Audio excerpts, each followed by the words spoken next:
가을이 깊어갑니다. 어제와 오늘 날씨가 완전히 달라졌습니다. 가을이 갔으면 좋겠어요? 안 갔으면 좋겠어요? 가는 걸 어떻게 붙잡나? 뭐 이렇게 또 얘기하는 분이 있는데, 그래도 마음으로는 야, 가을이 참 날씨도 좋고 안 갔으면 좋겠다, 뭐 이런 좀 감성이 있어야지. 그걸 어떻게 막아요? 이렇게 하지 마시고, 가을이 저도 안 갔으면 좋겠어요. 만추 얼마나 좋은지. 그래서 제가 달력을 한번 찾아봤거든요. 11월 7일 날 놀랍게도 입동이더라고요. 그 가을이 지금 아니에요. 그 겨울에 이미 들어선 지 오랜지. 그런데 누가 이렇게 격하게 또 반응을 하는지 오렌지라고, 그냥 웃으세요. 그냥. 제가 오렌지 했더니 오렌지가 생각이 나는데, 가을을 붙잡고 싶어요. 가을이 가지 않았으면 좋겠습니다. 입동이 시작되었지만 제 마음은 여전히 가을에 머무르고 싶습니다. 가을하면 무엇이 떠오릅니까? 가을, 낙엽, 단풍, 열매, 또 예술을 좋아하는 분들은 시, 그림, 음악, 다양한 것을 떠올릴 수가 있지요. 여러분, 운전 중에 주로 어떤 음악을 들으십니까? 운전 중에. 저는 CCM이나 클래식을 듣습니다. 클래식. 며칠 전에 운전하고 있는데 클래식 소리가, 지금 여기처럼 여기 바이올린도 있고 플룻도 있고 피아노도 있고, 그날따라 유난히 그 소리가 너무너무 아름다운 거예요. 그런데 그 음악을 들으면서 무슨 생각을 했냐면, 야, 도대체 이 아름다운 곡은 누가 작곡했을까? 누군간 작곡을 했겠죠? 그 작곡은 어디서 나왔냐면 그 작곡가의 머리에서 나왔잖아요. 생각에서 나왔잖아요. 그래서 제가 그 음악을 들으면서, 이 작곡가의 생각이 너무 아름다우니까, 그 아름다운 생각을 오선지라고 그러는 거예요? 오선지? 오선지라고. 거기다가 옮기는 거 아니에요? 그리고 그렇게 작곡가가 곡을 옮겼어요? 그랬더니 또 그것을 연주를 하잖아요. 작곡가가 있고 연주가가 있고 그 다음에 듣는 사람이 있고. 작곡가도 엄청 훌륭하죠. 연주하는 사람도 훌륭하죠. 그리고 그 곡을 들으면서 감탄하는 저는 더 훌륭하죠. 그렇게 생각하시면 돼. 참 아름다운 사람이구나. 가을은 우리가 일반적으로 사색의 계절이랍니다. 사색. 생각하는 계절이다. 가을만 생각하는 것은 아닌데, 유독 가을 되면 사람들은 사색의 계절이라고 말을 합니다. 그래, 인간은 생각하는 존재지요. 그래서 그 생각을 말로, 언어로, 또는 이렇게 음악으로, 또는 시로, 수필로, 소설로, 연극으로, 영화로 다양하게 그 생각을 드러내며 살아가는 존재잖아요. 무용도 있네요. 인간은 정말 신비로운 존재예요. 정말 신비로운 존재. 그래서 파스칼이 팡세에서 이렇게 표현했습니다. 인간은 생각하는 뭐라고요? 갈대다. 한번 그 원문을 한번 읽어볼까요? 시작.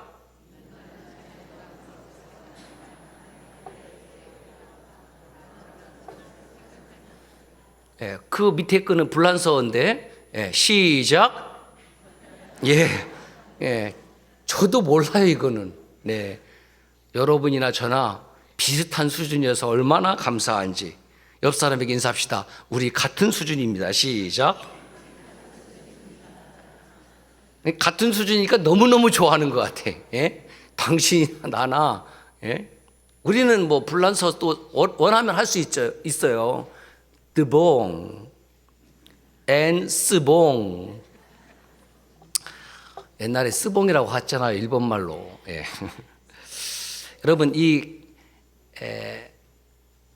갈대라는 말 속에는, 또 이 생각이라는 말 속에는 이중적인 의미가 있습니다. 이 파스칼이 얘기한 하나는 뭐냐면, 인간은 생각하기 때문에 위대한 존재라는 거죠. 생각하기 때문에. 뭐 다른 동물도 생각이 없는 건 아니지만, 앞서 말씀드렸듯이 사람만이 오직 그 생각을 다양한 방법으로 표출해낼 수 있다는 겁니다. 사람은 참 생각하는 존재이기 때문에 위대해요. 그럼에도 불구하고 사람은 가장 연약한 갈대와도 같습니다. 갈대, 히브리어로 비슷합니다. 카네라고 합니다. 카네. 헬라어로는 칼라모스. 자, 카네. 여러분, 에노시는 최근에 계속 제가 말씀을 드렸기 때문에 아마 머릿속에 들어왔을 겁니다. 약하고, 그 다음에 아프고, 깨어지기 쉽고, 죽을 수밖에 없는 에노시. 그런데 그 에노시의 동일한 의미가 바로 카네라는 말입니다. 갈대예요. 여러분, 갈대가 얼마나 연약하냐? 간단합니다. 갈대에 불을 붙여보면 아는 거예요. 불을 붙여. 자, 상상을 해보는 거예요. 갈대에 불을 붙였습니다. 어떻게 될까요? 한 글자로 말하면 이런 단어가 됩니다. 따라서 하실까요? 끝입니다. 불이 붙는 순간에 그냥 끝장나는 거예요. 끝나는 거예요. 그냥 확 타버립니다. 여러분, 시골에서 사신 분들은 가을에 그 뚝방 같은데 이렇게 이제 불을 와서 태워버리잖아요. 예? 한번 불이 나면 그냥 순식간에 확 다 타버리고 맙니다. 갈대의 가치가 여러분 얼마나 될까요? 제가 다음 주에 갈대 한 트럭을 제가 시골에 가서 가져올 테니까 그것을 좀 사주세요. 얼마에 사느냐? 100만 원에 좀 사주세요. 예, 40분 손 드세요. 하나, 둘, 셋. 제가 아무도 안 들 것을 예상은 했지만 너무해. 그러면 가격을 이제 다운시키는 거죠. 그러면 10만 원에 팔겠습니다. 예, 1톤짜리. 하나, 둘, 셋. 안 들죠. 예, 왜냐하면 갈대를 사서 지금 쓸 데가 없어요. 갈대를 사서 쓸 데가 없어요. 예. 아궁이가 없어요. 도시에서 불을 그냥 뗐다가는 소방서 출동하고 난리가 납니다. 10만 원에 사도 기름값도 나오지 않기 때문에 사는 분이 없습니다. 우리는 갈대를 사지 않습니다.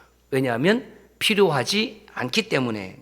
이처럼 인간은 온 우주 가운데에 갈대와 같이 가냘프고 연약하고 더 나아가서 쓸데없는 자는 겁니다. 쓸데없는 자. 그 우리 찬송하잖아요. 아, 하나님의 은혜로 이 쓸데없는 자 왜 구속하여 주는지 난 알 수 없도다. 사람의 겸손함이 어디에 있느냐면 하나님 앞에 서니까 내가 정말 무용지물 쓸데가 없는 사람이었는데 하나님께서 저와 여러분들을 사랑하여 주셔서 이처럼 쓸데 있는 자가 된 겁니다.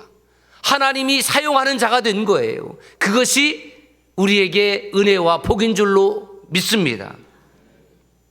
그런데 이렇게 연약하고 쓸데없는 사람이 갈대와 같은 존재가 생각으로 온 우주를 품을 수가 있습니다. 내 생각 속에 하나님의 생각을 품을 수가 있고 하나님의 마음을 내 마음 속에 담을 수가 있습니다. 그래서 생각으로 하나님을 인식하고 생각과 마음으로 하나님을 사랑하고 예배할 수 있습니다. 그것이 저와 여러분의 위대함입니다. 몰랐죠? 저와 여러분들이 얼마나 위대한 존재라는 것을 아셨습니까? 내 머릿속으로 내 마음으로 생각하고 마음을 품고 누구를? 창조주 하나님을 인식하고 하나님을 사랑하고 예배할 수 있다는 것이 저와 여러분들의 위대함이라는 뜻입니다. 그래서 사람을 호모 사피엔스라고 합니다. 호모 사피엔스. 호모는 사람이라는 뜻이고 사피엔스라는 것은 지혜로운, 생각하는, 성찰하는 이런 뜻이 있어요. 그러니까 호모 사피엔스, 사람은 생각하는 존재다, 지혜로운 존재다, 성찰하는 존재다, 이런 뜻입니다. 그래서 사람은 사유를 통해서 자신을 돌아보는 성찰이 있습니다. 성찰. 무지에서 깨달음을 얻을 수가 있고, 지식에서 지혜를 얻을 수가 있고, 기술에서 예술을 창조해낼 수가 있고, 현재에서 영원을 추구하며 살아가는 존재가 바로 저와 여러분입니다. 아직도 저는 가을이기 때문에 가을에 품은 가장 위대한 생각이 무엇이었을까를 또 생각해 보았습니다. 나는 2024년 가을 가장 아름답고 위대한 생각을 무엇을 했을까? 무엇을 입을까? 무엇을 마실까? 무엇을 먹을까? 무슨 재미있는 일이 없을까? 어디 단풍 구경을 갈까? 그것이 최고의 생각이 아니라 가장 흔한 것 같지만 가장 귀한 생각이 뭐냐면 하나님을 생각한다라는 겁니다. 나는 하나님을 생각한다. 만추의 계절에 저에게 있어서 최고의 생각은 하나님을 생각하는 것이었습니다. 그 하나님은 그럼 어떤 하나님이기에 내가 생각할까? 그 하나님은 아브라함의 하나님, 이삭의 하나님, 야곱의 하나님. 그래서 하나님을 생각하는 겁니다. 온 우주 만물을 창조하시고 지금도 정교하게 운행하시는 그 하나님이 나의 하나님이기 때문에 그 하나님을 생각하는 것 자체가 저와 여러분들의 아름다움이요 위대함이다. 그래서 이렇게 정리를 해보았습니다. 시작. 인간의 위대함은 하나님을 인식하고 사랑하며 예배하는 데 있다. 그렇다면 하나님을 인식하고 사랑하며 예배하는 저와 여러분들은 오늘 하나님 보시기에 갈대와 같이 쓸모없는 연약한 존재가 아니라 위대한 존재라는 것을 기억하시기를 바랍니다. 야곱의 유턴 메시지를 전하면서 야곱에 관해서 몇 가지 좀 정리를 해야 될 필요성을 느꼈습니다. 야곱은 도대체 언제 태어났나? 제가 성경을 쭉 역으로 계산해 보니까 BC 2006년 야곱의 출생 나이입니다. 야곱이 이제 장자의 축복권을 가로채 갖고 라반 외삼촌이 있는 밧단 아람으로 피시 나가잖아요. 그때의 나이가 몇 세냐면 76세, BC 1952년. 몇 세라고요? 어머머머머머머. 여러분 안 놀랍니까? 그때 청년 아니었어요? 누가 청년이라고 그랬어요? 저는 그렇게 메시지를 전한 적이 없습니다. 야곱이 밧단 아람으로 도망갈 때 나이라고 하긴 그렇고 연세가 몇 세? 76세. 76세 동갑되시는 분들 손 들어보세요. 예.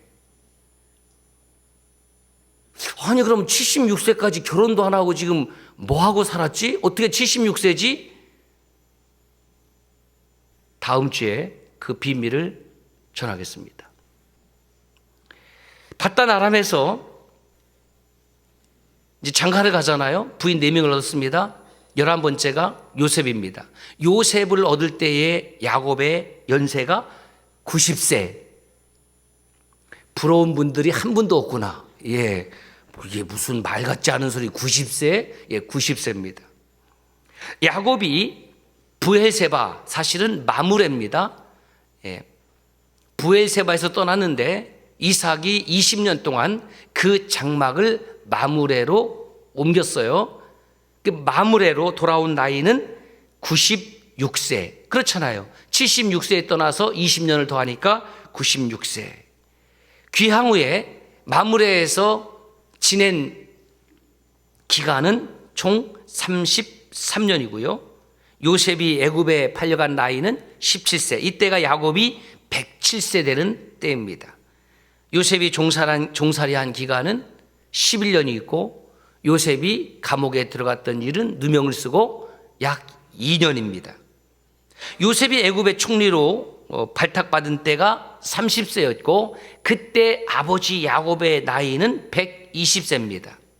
요셉이 애굽의 총리로 풍년, 7년, 흉년, 2년이 지난 후니까 10년 지난 후에 요셉이 애굽의 총리가 된 지 10년 후에 아버지 야곱이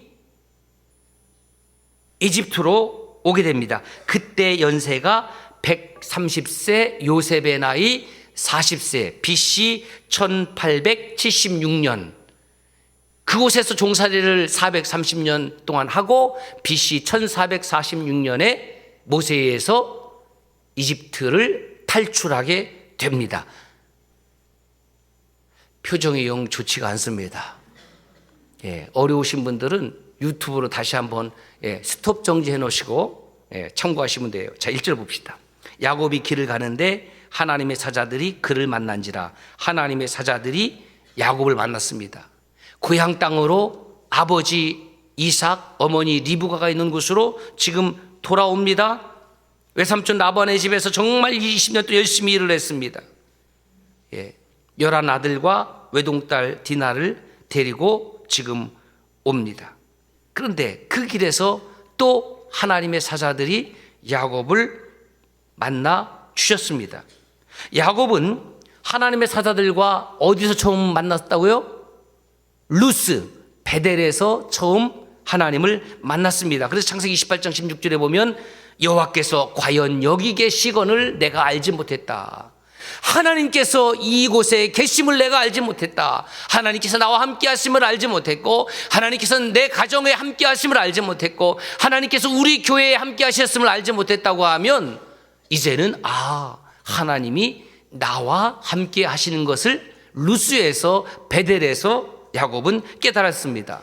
그 베델에서 하나님은 야곱에게 세 가지의 베델 언약을 주셨습니다. 첫째는 나는 여호와 하나님이다. 두 번째는 너의 모든 족속이 너와 내 자손으로 말미암아 복을 받을 것이다. 세 번째로는 임마누엘, 네가 어디로 가든지 너와 함께 하겠다.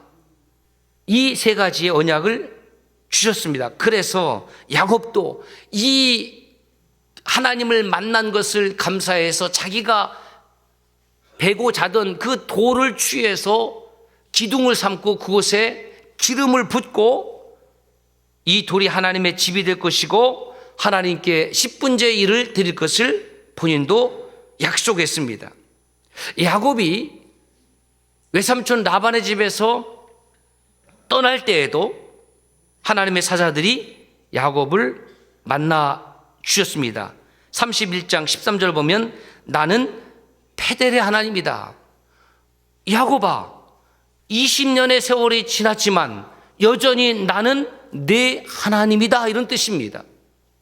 우리는 살아가면서 때로는 마음도 변하고 행동도 변하고 믿음도 변할 수 있지만 하나님은 어제나 오늘이나 영원토록 변함이 없으신 분이죠. 그것을 말씀하고 있는 거예요. 나는 20년 전에 너에게 나타났던 그 베델의 하나님이다. 하나님은 야곱뿐만 아니라 그 외삼촌 라반에게 나타나서 지금 야곱이 고향 땅으로 가고 있는데 네가 쫓아가서 그를 위하지 말라고 경고도 하셨습니다. 이처럼 하나님은 인생의 고비고비마다 순간순간마다 야곱과 함께 하시는 하나님인 것을 분명히 선명하게 보여주셨습니다. 2절 보세요. 지금 귀향길입니다. 그런데 뜬금없이 하나님의 사자들이 나타났습니다. 그 하나님의 사자들이 한두 명도 아니었습니다. 얼마나 많이 나타났냐면 마하나임이라고 불렀어요. 마하나임은 두 진영 또는 두 군대라는 뜻이에요. 한두 명 하나님의 천사들이 나타나서, 사자들이 나타나서 야곱을 지키는 것이 아니라 어마어마한 군대가 야곱 너를 지켜주겠다는 겁니다. 그 의미가 있습니다. 후에 에서가 야곱 온다는 소리를 듣고 몇 명 데리고 나갑니까? 400명 데리고 나갑니다. 400명이 문제가 아니에요. 400명인데 뭐 천사 한둘이면 이게 뭐 해볼 만한데? 이게 어려운데? 이렇게 생각할 수도 있잖아요. 그런데 지금 하나님께서 야곱에게 뭘 보여주시냐면 하나님의 군대를 보여주고 계십니다. 그것을 히브리어로 아도나이 째바우트라고 합니다. 하나님의 군대, 아도나이 째바우트. 그래서 그 땅 이름을 야곱이 마하나임이라고 부르게 된 겁니다. 원래 이 땅은 후에 갓지파야에게 배분된 땅이었습니다. 그리고 나서 나중에 그 레위 지파 무라리 사람들에게 주어진 땅이 지금 야곱이 하나님의 사자들을 만나서 마하나임이라고 불렀던 이 땅입니다. 화면을 보시면 요단 동편 5km 지점인데요. 이것이 야복강이 있는 북쪽 지역이 됩니다. 다음에 저 위에서 이렇게 본 거고요. 마하나임 있죠? 그 다음에 이제 오늘날 세 번째 사진 보면은 마하나임. 그 밑에 계곡 같은 것이 부르는 요게 이제 야복강인데 여러분 성지순례를 여러분 가시면 무심천보다도 강이 작아요. 여러분 아시다시피 한강은요 세계에서 유례가 없을 정도로 아주 큰 폭의 강입니다. 유럽에 가도 저만한 폭의 강을 찾기가 어렵습니다. 그 한강을 보고 나서 이게 강이다 그러면 저게 강이냐? 시내까지 뭐 이렇게 생각할 수 있는데 거기가 야복강입니다. 자, 그런데 보세요. 하나님의 사자 마하나임이 야곱에게 나타났습니다. 그런데 그 야곱을 향해서 그 하나님의 사자들은 한마디도 하지 않습니다. 뭘로 나타났지? 나타났잖아요. 그리고 한마디도 하지 않습니다. 왜 그럴까요? 하나님은 지금 야곱에게 무엇을 말씀해 주고 있냐면 I will be with you. 너와 함께 할 것이다. 그리고 지금 I am with you. 너하고 지금 함께하고 있다. 그것을 말씀해 주고 있는 겁니다. 그러니까 하나님의 사자들이 나타났다는 것은 그것 자체가 바로 하나님의 오트 세메이온 사인이라는 거예요. 야, 야곱아 잊었냐? 내가 20년 전에 베델에서 너하고 약속하지 않았느냐? 내가 너를 지켜줄 것이다. 너를 도와줄 것이다. 함께할 것이다. 왜 나타나셨을까요? 야곱은 지금 형 에서와 만나야 되는데 불안하거든요. 두렵거든요. 20년의 세월이 지났지만 그 형이 나를 용서해 줄까? 나를 또 죽이려고 하지 않을까? 얼마나 마음이 어렵겠습니까? 여러분 야곱이 누굽니까? 야곱은 제가 보기에는 잔머리의 대가예요. 잔머리 쿼션트, 잔머리 지수. 아주 약삭 빠르고 꾀가 있고 심지어 거짓말을 해서라도 자기가 원하는 것을 성취하려는 이 적극적인 성향의 또 소유자이기도 했습니다. 자, 하나님께서 이 귀향길에 이렇게 사자들을 통해서 나타나신 그 뜻을 야곱은 그러나 깨닫지 못한 거예요. 왜 나타나셨는지를 몰라요. 그리고 자신의 방법대로 자신의 생각대로 형과 화해를 시도합니다. 그 첫 번째 방법이 뭐냐? 자기의 종들을 통해서 형을 무엇이라고 부르냐면 아도나이라고 부릅니다. 주여라고 부르는 거죠. The Lord. 주여라고 부르니까 자기는 뭐가 되는 겁니까? 종이 되는 거예요. 그러니까 정서적 환심을 통해서 형의 그 복수의 마음을 누그러뜨리려고 시도를 합니다. 두 번째는 자신에게 소, 나귀, 양, 종들이 많이 있으니까 그걸 좀 드리는 거예요.